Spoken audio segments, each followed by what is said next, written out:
Hello दोस्तों, आज की इस वीडियो में चार सवाल बहुत ही आसान शॉर्ट ट्रिक से करवाए जाएंगे। इसलिए वीडियो को पूरा अंत तक जरूर देखिएगा। तो आइए दोस्तों, ये पहला सवाल देखते हैं। ए बी से 10% अधिक है और बी सी से 40% कम है। यदि सी डी से 25% अधिक है तो ए डी से कितने प्रतिशत कम है, ये हमें बताना है दोस्तों ये काफ़ी इंपॉर्टेंट सवाल है और इसे करने की आज मैं आपको बहुत ही आसान शॉर्ट ट्रिक बताने वाला हूँ। तो देखिए दोस्तों, इस सवाल में क्या दिया हुआ है। यहाँ पे दो दो संख्याएं दी हुई कि जो ए है वो बी से 10% अधिक है। इसी तरीके से दोस्तों यहाँ पे तुलना की जा रही है बी और सी की, और सी और डी की, तीनों जगह तुलना कर रहे हैं। तो जब हम शॉर्ट ट्रिक लगाएंगे दोस्तों, उसमें भी हम इसको तुलना के हिसाब से ही करेंगे। तो मैं यहाँ पे आपको समझाने के लिए लिख देता हूँ कि ये पहली संख्या और दूसरी संख्या, क्योंकि यहाँ पे दो दो संख्याओं की तुलना हो रही है। ठीक है दोस्तों, इसलिए मैंने इस तरीके से लिखा है। अब देखिए दोस्तों, क्या बोल रहा है, ए बी से 10% अधिक है। तो ए मान लीजिए पहली संख्या और बी दूसरी संख्या। ठीक है, तो ये बी से 10% अधिक है। ठीक है दोस्तों, तो दूसरी संख्या जो है वो बी है, उसे मैं 100 मान लूंगा। ठीक है दोस्तों, और जो ए है वो पहली संख्या है, वो उससे 10% अधिक है, यानी 100 से 10% अधिक है। तो ये कितना हो जाएगा दोस्तों, 110 हो जाएगा। ठीक है, तो हम इसे अनुपात में ले लेंगे। अब देखिए दोस्तों, यहाँ पे ये पहली दूसरी संख्या बी और सी को ले लेंगे। ठीक है, तो क्या बोला जा रहा है, बी जो है वो सी से 40% कम है। तो सी से कम है, तो सी को मान लीजिए मैंने 100 मान लिया। ठीक है, अब इससे 40% कम है, यानी 40 कम है, तो बी कितना हो जाएगा, 60 हो जाएगा। ठीक है दोस्तों, यहाँ पे अब तीसरी तुलना इन दोनों की जा रही है। तो हम सी और डी को लेके चलेंगे, पहली दूसरी संख्या। सी डी से 25% अधिक है। तो डी से अधिक है, तो डी को मैं क्या मान लूंगा दोस्तों, 100 मान लूंगा। तो ये 25 अधिक है। ठीक है, यानी 100 में 25 जोड़ेंगे तो कितना आ जाएगा दोस्तों, ये आ जाएगा 125। ठीक है दोस्तों, यहाँ तक हमने कर लिया। अब ये तीनों अनुपात में है तो इन्हें काट लेंगे। ठीक है दोस्तों, इन दोनों को 25 से काटा जा सकता है, ये 5 पे कटेगा और ये 4 पे। ठीक है दोस्तों, इन दोनों को 20 से काटेंगे तो यहाँ पे 5 आएगा, और इसे 20 से काटेंगे तो 3 आएगा। ठीक है दोस्तों, इन दोनों में सिर्फ 0 से 0 कटेगा। ठीक है, यहाँ पे हमने अनुपात में काट लिया। अब इन्हें ऊपर नीचे भी काटा जा सकता है, जैसे 5 से मैं 5 को काट दूंगा। ठीक है दोस्तों, अब यहाँ पे और कुछ नहीं कट रहा तो इन्हें गुणा कर लेंगे। तो यानी यहाँ पे कितना आ जाएगा, 33 आ जाएगा, 11 तिया 33। और यहाँ पे 10 को 4 से गुणा करेंगे तो कितना आ जाएगा दोस्तों, 40 आ जाएगा। ठीक है दोस्तों, अब देखिए यहाँ पे दो संख्याएं आ गई हैं। अब ये कौन सी संख्याएं हैं इन सब में से, ये अब मैं आपको देखना बताता हूँ कैसे देखते हैं। देखिए दोस्तों, हम यहाँ से कैसे शुरुआत करी थी, हमने यहाँ पे ए और बी की तुलना हुई थी, यहाँ पे बी और सी की हुई थी, और यहाँ पे सी और डी की तुलना हुई थी। ठीक है दोस्तों, तो जो ये संख्याएं आई हैं, यहाँ पे जो लेफ्ट में संख्या आती है वो पहले वाली आती है, और ये जो आखिरी वाली संख्या है ये राइट में आती है। ठीक है दोस्तों, ये ध्यान रखना है आपको कि जो ये आई है ये ए है, और ये दूसरे वाली डी है दोस्तों, आखिरी वाली। ठीक है, तो यहाँ पे हमारी संख्याएं आ गई हैं, और क्वेश्चन में भी हमें ये पूछा हुआ है कि ए जो है वो डी से कितने प्रतिशत कम है। तो जो 33 है वो 40 से कम है, ये तो हमें दिख रहा है। लेकिन कितना कम है दोस्तों, 7 कम है। ठीक है, और किससे कम है, ये है 40 से कम है। तो 40 से हम इसे भाग कर देंगे दोस्तों। ठीक है, और गुणा कर देंगे 100 से, प्रतिशत में बदलने के लिए, क्योंकि हमें प्रतिशत में पूछा हुआ है। ठीक है दोस्तों, तो देखिए दोस्तों, मैं इन दोनों को 20 से काट दूंगा तो यहाँ पे 5 आएगा और नीचे 2 आ जाएगा। ठीक है, तो कितना हो जाएगा, ये 35/2 हो जाएगा दोस्तों। ठीक है, तो 35/2 को क्या बोलेंगे, 17.5%, 17.5% कम है। ठीक है, ये हमारा आंसर होगा दोस्तों, पहला ऑप्शन करेक्ट है। तो आइए दोस्तों, अब अगले सवाल की तरफ चलते हैं। तो आइए दोस्तों, ये दूसरा सवाल देखते हैं। दिनेश ने अपनी धनराशि का 15% खो दिया और शेष धनराशि का 75% खर्च कर दिया। यदि उसके पास 187 रुपये शेष बचे हैं तो प्रारंभ में उसके पास कितनी धनराशि थी, ये हमें बताना है दोस्तों। तो दोस्तों, जैसे हमने पिछले सवाल में रेशो मेथड से आंसर निकाला था दोस्तों, इस सवाल में भी हम रेशो मेथड लगाने वाले हैं। बस दोस्तों, इसे लगाने का तरीका थोड़ा सा अलग होगा, तो इसे ध्यान से देखिएगा दोस्तों कैसे लगाना है।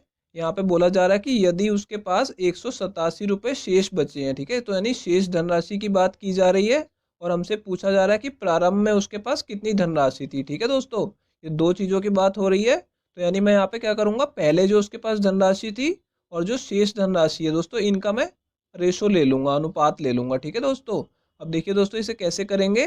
बोला जा रहा है कि दिनेश ने अपनी धनराशि का 15% खो दिया है। ठीक है, तो 15% उसने खो दिया है, तो हम मान लेंगे कि पहले उसके पास जो धनराशि थी वो 100% थी, और उसने 15% खो दिया है। ठीक है दोस्तों, तो 15 खो दिया तो शेष कितना बच जाएगा दोस्तों, 100 में से 15 घटा देंगे, 85 शेष बचेगा। ठीक है दोस्तों, ये हो गया पहले वाला।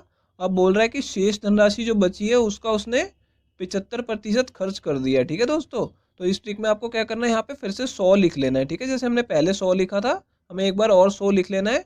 और अब बोल रहा है उसने 75% खर्च कर दिया है। ठीक है दोस्तों, तो अब खर्च करने के बाद जो शेष बचेगा वो कितना बचेगा, 75 खर्च हो गया 100 में से, तो शेष कितना बचेगा, 25 बचेगा। ठीक है दोस्तों, 75 को 100 में से घटा लेंगे तो 25 शेष बच गया। ठीक है दोस्तों, अब ये हमारे पास अनुपात आ गया है, तो हम इसे सॉल्व कर लेंगे। ठीक है दोस्तों, इसे 25 से काटेंगे तो 1 आएगा, इसे 25 से काटेंगे तो 4 आएगा। ठीक है, और इन दोनों को दोस्तों 5 से काट देंगे तो यहाँ पे 20 आ जाएगा, इसे 5 से काटेंगे तो दोस्तों 17 आ जाएगा। ठीक है, अब यहाँ पे और कुछ नहीं कटेगा तो हम इन्हें गुणा कर लेंगे। ठीक है दोस्तों, इन दोनों को गुणा करेंगे तो 80 आ जाएगा। ठीक है दोस्तों, और यहाँ पे देखिए, यहाँ पे 17 आ जाएगा, 17 एकम 17 होगा। तो ये हमारे पास आ गया कि पहले यदि उसके पास धनराशि 80 थी तो अब शेष कितना बचा है, 17 बचा है। ठीक है दोस्तों, अब इसमें हम एक शॉर्ट ट्रिक और लगाएंगे। यहाँ पे दोस्तों देखिए, यहाँ बोला जा रहा है कि उसके पास 187 रुपये शेष बचे हैं, तो प्रारंभ में उसके पास कितनी धनराशि थी, तो अभी शेष कितने बचे हैं, 187। तो मैं आपको समझाने के लिए इसके ऊपर लिख देता हूँ कि अभी उसके पास शेष 187 बचे हैं। ठीक है दोस्तों, इसलिए मैंने इसके ऊपर लिख दिया। तो मान लेते कि पहले उसके पास x रुपए थे। ठीक है दोस्तों, अब हमने यहाँ पे लिख लिया। अब इसमें ट्रिक क्या लगानी है दोस्तों, ये जो x है, जो पहले वाली धनराशि है, इसको आपको शेष वाले के नीचे लिख देना है। ठीक है, यहाँ पे हमने x लिख दिया, और यहाँ पे जो 187 है उसे पहले वाली धनराशि के नीचे लिख देना, उल्टा करके लिख देना है। ठीक है दोस्तों, यहाँ पे हमने ये लिख लिया, और इसे भी अनुपात में ले लेना है। अब ये पहले की तरह हमारे पास एक अनुपात और आ गया, ये दोनों अनुपात में है। ठीक है, अब इन्हें भी दोस्तों हम काट सकते हैं। ठीक है, तो इन्हें काट के हम x की वैल्यू निकाल लेंगे। तो देखिए दोस्तों कैसे काटेंगे, 17 से इसे काटेंगे तो 1 आ जाएगा, इसे 17 से काटेंगे तो दोस्तों यहाँ पे 11 आ जाएगा। ठीक है, अब और कुछ यहाँ पे नहीं कट रहा, तो इन दोनों को गुणा कर लेंगे। तो इन दोनों को गुणा करने पे क्या आ जाएगा दोस्तों, मैं यहाँ साइड में लिख देता हूँ, यहाँ जगह नहीं है। यहाँ पे देखिए, इन दोनों को गुणा करने पे x आएगा, और इन दोनों को गुणा करेंगे तो दोस्तों यहाँ पे 11 8 88 हो जाएगा, और एक जीरो लग जाएगी, यानी लेफ्ट वाली तरफ क्या आ जाएगा, 880 रुपये आ जाएगा। और दोस्तों इनके बीच में आपको बराबर का साइन लगा देना है। ठीक है, जब भी इनको गुणा करके लिखेंगे तो x की वैल्यू निकालने के लिए बीच में बराबर का साइन लगा देना है, यानी x की वैल्यू कितनी आ जाएगी, ये 880 रुपये आ जाएगी। यानी हमने किसको माना था x, कि उसके पास पहले कितनी धनराशि थी, यानी ये हमारा आंसर होगा कि पहले उसके पास 880 रुपये थे। तीसरा ऑप्शन करेक्ट है दोस्तों। तो आइए दोस्तों अब अगले सवाल की तरफ चलते हैं। तो आइए दोस्तों ये तीसरा सवाल देखते हैं। किसी व्यक्ति की आय में 25% वृद्धि की गई और फिर 35% की कमी कर दी गई। फिर कुछ समय बाद उसकी आय 40% बढ़ा दी गई। यदि उसकी वर्तमान आय 18,200 रुपये है तो प्रारंभ में उसकी आय कितनी थी, यह हमें बताना है दोस्तों। तो देखिए दोस्तों, इस सवाल में क्या दिया हुआ है कि किसी व्यक्ति की आय में पहले 25% की वृद्धि हुई, फिर 35% की कमी, और फिर 40% की वृद्धि। ठीक है दोस्तों, लेकिन हमें यहाँ पे क्या दिया हुआ कि उसकी वर्तमान आय हमें दी हुई है, और पहले उसकी आय प्रारंभ में कितनी थी वो हमसे पूछी गई है। ठीक है दोस्तों, तो हम बस इन दोनों का अनुपात निकालेंगे, क्योंकि हमें अभी की आय दी हुई है तो मैंने अब लिख दिया है, और पहले की आय हमसे पूछी हुई है तो मैंने पहले लिख दिया, प्रारंभ को मैंने पहले लिख दिया है। ठीक है दोस्तों, अब देखिए दोस्तों हम इनका अनुपात कैसे निकालेंगे। ये देखिए, पहले बोला गया कि किसी व्यक्ति की आय में 25% की वृद्धि की गई। ठीक है, तो मान लीजिए पहले उसकी आय को मैं क्या मान लूंगा, 100 मान लूंगा। ठीक है दोस्तों, तो यहाँ पे मैं पहले के नीचे 100 लिख दूंगा। अब 25% की वृद्धि हो गई है, तो अब उसकी आय कितनी हो जाएगी दोस्तों, तो 100 में 25 की वृद्धि करेंगे, यानी 25 जमा करके 125 लिख देंगे। ठीक है दोस्तों, और अब देखिए दोस्तों फिर क्या बोला गया है कि अब 35% की कमी कर दी गई बाद में। ठीक है, तो फिर से हमें 100 लिख लेना है दोस्तों यहाँ पे, ये हमारी ट्रिक है, यहाँ पे 100 लिखते जाना है साथ साथ। और अब देखिए दोस्तों उसमें 35 की कमी की गई है, 35% की, तो यहाँ पे 35 घटा देंगे तो कितना आ जाएगा, 65 आ जाएगा दोस्तों। ठीक है, यानी पहले 100 थी तो अब 65 रहेगा, ये 35 की कमी के बाद।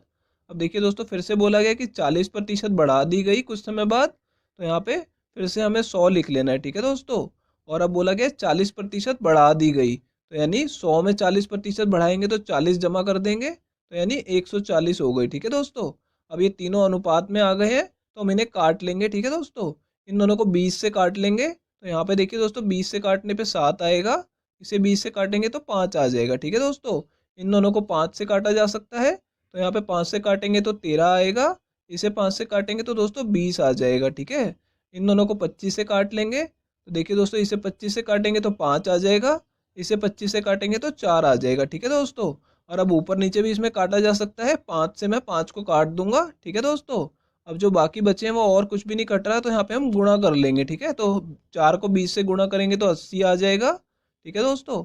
और यहाँ पे देखिए 13 को 7 से गुणा करेंगे तो 91 आ जाएगा, ठीक है दोस्तों। यानी पहले यदि उसकी आय 80 थी तो अब कितनी हो गई है, 91 हो गई है, ठीक है दोस्तों। अब इसमें एक और शॉर्ट ट्रिक लगाएंगे, जैसे हमने पिछले सवाल में लगाई थी कि उसकी वर्तमान आय हमें दी हुई है 18,200, यानी अब उसकी आय कितनी है, 18,200 रुपये, ठीक है दोस्तों। और प्रारंभ में उसकी आय कितनी है ये हमें पूछा गया, यानी पहले कितनी आय थी, तो मैं इसे x मान लूंगा, ठीक है दोस्तों। तो जैसे हमने पिछले सवाल में किया था, हम क्या करेंगे, पहले वाली आय को यहाँ पे अब वाले के नीचे लिख देंगे, ठीक है दोस्तों। यहाँ पे मैंने x इसके नीचे लिख दिया और 18,200 को मैंने इसके नीचे लिख दिया, ठीक है दोस्तों। यहाँ पे 18,200 लिख दिया मैंने।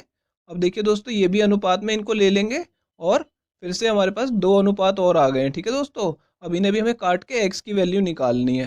तो देखिए दोस्तों ये 91 का 2 गुना कितना होता है, 182। तो मैं 91 से ही इसे काट दूंगा, ठीक है। 91 एकम 91, और यहाँ पे 2 से काट 91 का से काटेंगे तो 2 पे कटेगा, ठीक है दोस्तों। तो 2 पे कट गया और 2 जीरो लग जाएंगी, तो 200 पे पूरा कट जाएगा, ठीक है। तो अब देखिए दोस्तों इन दोनों को गुणा कर लेंगे, तो यहाँ पे क्या आ जाएगा, x आ जाएगा। और इन दोनों को गुणा करेंगे तो दोस्तों 8 दूनी 16 आ जाएगा, और 16 के आगे 3 जीरो लगा देंगे, यानी 16,000 आ गया। और दोस्तों यहाँ पे बीच में बराबर का साइन लगा देंगे, तो डायरेक्ट हमारी x की वैल्यू हमारे पास आ गई कि 16,000 रुपये, ठीक है। और ये हमने क्या माना था, पहले उसकी आय कितनी थी, तो यानी पहले उसकी आय 16,000 रुपये थी। तो ये दूसरा ऑप्शन करेक्ट होगा दोस्तों। दोस्तों इस वीडियो में अभी एक सवाल और बाकी है, तो दोस्तों अगर ये वीडियो आपको पसंद आ रही है तो इसे लाइक कर दीजिए। और दोस्तों अगर आप लोग चैनल पे नए हैं तो चैनल को सब्सक्राइब जरूर कर लीजिएगा। तो आइए दोस्तों ये चौथा सवाल देखते हैं। 2 उम्मीदवारों के बीच हुए एक चुनाव में 20% मतदाताओं ने मत नहीं डाले तथा डाले गए मतों में से 10% मत अवैध घोषित हुए। यदि जीतने वाले उम्मीदवार को 60% वैध मत प्राप्त हुए और उसे कुल 21,600 मत प्राप्त हुए, तो कुल मतदाताओं की संख्या कितनी थी ये हमें बताना है दोस्तों। तो दोस्तों इस सवाल को भी हम रेशो मेथड से करने वाले हैं। तो आइए दोस्तों सवाल को शुरू करते हैं। यहाँ पे क्या दिया हुआ दोस्तों, एक चुनाव में 20% मतदाताओं ने मत नहीं डाले, ठीक है दोस्तों। यानी 20% ने मत नहीं डाले, तो कितनों ने डाले होंगे, 80% ने। तो दोस्तों मैं यहाँ पे लिख देता हूँ कि मान लीजिए 100% मतदाता हैं और उनमें से 20% ने मत नहीं डाले, ठीक है। तो कितनों ने डाले, 80% ने। तो मैं यहाँ पे 80 लिख दूंगा और अनुपात लगा दूंगा, ठीक है दोस्तों। अब देखिए दोस्तों आगे क्या दिया हुआ है, डाले गए मतों में से 10% मत अवैध घोषित हुए, ठीक है दोस्तों। अब 10% मत अवैध घोषित हुए, तो यहाँ पे मैं फिर से 100 लिख लूंगा, ठीक है दोस्तों। यहाँ पे इसके नीचे तो वैध मत कितने होंगे दोस्तों, 10% अवैध है तो वैध कितने होंगे, 90%, यानी मैं 90 लिख दूंगा, ठीक है दोस्तों। 10 घटा दूंगा इसमें से। अब देखिए दोस्तों आगे क्या बोला जा रहा है, यदि जीतने वाले उम्मीदवार को 60% वैध मत प्राप्त हुए, ठीक है। तो यहाँ पे देखिए दोस्तों 60% वैध मत है, तो ये जो मत हमारे यहाँ पे निकल रहे हैं ये सारे वैध मत हैं जो डाले गए हैं और वैध भी हैं। तो उसका 60% इसे प्राप्त हुआ, तो यहाँ पे हमें ध्यान से इसे लगाना होगा। यहाँ 60 हमें डायरेक्ट दिया हुआ है, तो मैं यहाँ पे 100 लिख दूंगा और यहाँ पे सीधा 60 ही लिखना होगा, ये आपको ध्यान रखना है दोस्तों। यहाँ देखिए, ठीक है, हमें यहाँ पे 60% वैध मत प्राप्त हुए हैं, तो 100 में से 60 प्राप्त हुए हैं, ये इसी तरीके से लिखना होगा। अब देखिए दोस्तों ये तीनों अनुपात में है, तो इन्हें काट लेंगे। इन दोनों को 20 से काटा जा सकता है, तो यहाँ पे 5 आ जाएगा 20 से काटने पे, यहाँ पे 3 आ जाएगा, ठीक है दोस्तों। इसमें दोस्तों 0 से 0 कटेगी बस, ठीक है। और यहाँ पे इन दोनों को 20 से काटेंगे तो यहाँ पे देखिए दोस्तों यहाँ 5 आएगा और यहाँ पे 4 आ जाएगा, ठीक है दोस्तों। अब और यहाँ पे कुछ भी नहीं कट रहा है, तो हम तीनों को गुणा कर देंगे, ठीक है। तो 5 को 10 से गुणा करेंगे 50, 50 को 5 से गुणा करेंगे तो 250 आ जाएगा, ठीक है दोस्तों। यहाँ पे 250 आ गया और यहाँ पे 9 चौक 36 और 36 तिया 108 आ जाएगा, ठीक है दोस्तों। यहाँ पे तो हमने ये दोनों लिख लिए। अब देखिए दोस्तों यहाँ पे ऊपर हमने लिखा नहीं है कि यहाँ पे क्या क्या चीज़ें ली हुई है, तो मैंने आपको बताया था कि पहले वाले को और आखिरी वाले को ऊपर लिखते हैं। तो यहाँ पे देखिए दोस्तों ये कुल मतों की संख्या थी, ठीक है। तो मैंने यहाँ पे कुल मत लिख लिया। और ये आखिरी वाला क्या था कि उसे 60% मत प्राप्त हुए हैं, ठीक है। तो यहाँ पे इसके ऊपर मैं लिख लूंगा कि उसे जो प्राप्त हुए मत वो यहाँ पे लिख लिए मैंने, ठीक है, प्राप्त मत। इसको लिख देता हूँ आपको समझाने के लिए। अब देखिए दोस्तों क्वेश्चन में और क्या दिया हुआ है, यहाँ पे दिया है कि उसे कुल 21,600 मत प्राप्त हुए, यानी ये वाली वैल्यू हमें दी हुई है। यानी मैं यहाँ पे लिख देता हूँ 21,600 मत हमें प्राप्त हुए और हमें कुल मतदाताओं की संख्या पूछी है। कुल मतदाताओं की संख्या हमें पता नहीं है तो हम इसे x मान लेंगे एक बार। ठीक है दोस्तों, हम फिर से वही वाली ट्रिक लगाने वाले हैं दोस्तों कि हम जो प्राप्त मत है इसको कुल मतों के नीचे लिखने वाले हैं। यहाँ पे देखिए 21,600 मैंने इसके नीचे लिख दिया और x को मैं यहाँ पे प्राप्त मतों के नीचे लिख दूंगा और दोस्तों इसे भी अनुपात में ले लेंगे। ठीक है दोस्तों, अब देखिए दोस्तों x की वैल्यू निकालने के लिए हम सॉल्व करेंगे क्योंकि हमें कुल मतदाताओं की संख्या निकालनी है जो कि हमने x मानी है। तो देखिए दोस्तों इन्हें काट लेंगे, ये अनुपात में है तो आप थोड़ा ध्यान से देखेंगे तो आपको दिख जाएगा 108 का दुगना कितना होता है 216। तो यानी इसको काटेंगे 108 से तो 1 पे कटेगा और इसको काटेंगे 108 से तो ये 2 पे कटेगा। ठीक है दोस्तों, और 2 जीरो लग जाएंगी। ठीक है दोस्तों, यहाँ पे अब देखिए दोस्तों ये इन दोनों को गुणा करेंगे तो नीचे x आ जाएगा और इन दोनों को गुणा करेंगे तो 25 दूनी 50 होगा और 50 के आगे 3 जीरो लग जाएंगी और ठीक है दोस्तों जो बची हुई है और बीच में बराबर का साइन लगा देंगे। ठीक है, तो यानी x की वैल्यू कितनी आ गई 50,000। तो ये 50,000 क्या है दोस्तों मतों की संख्या, मतदाताओं की संख्या। ठीक है, तो हमारा आंसर कितना आ जाएगा दोस्तों, ये चौथा ऑप्शन 50,000 मतदाता है।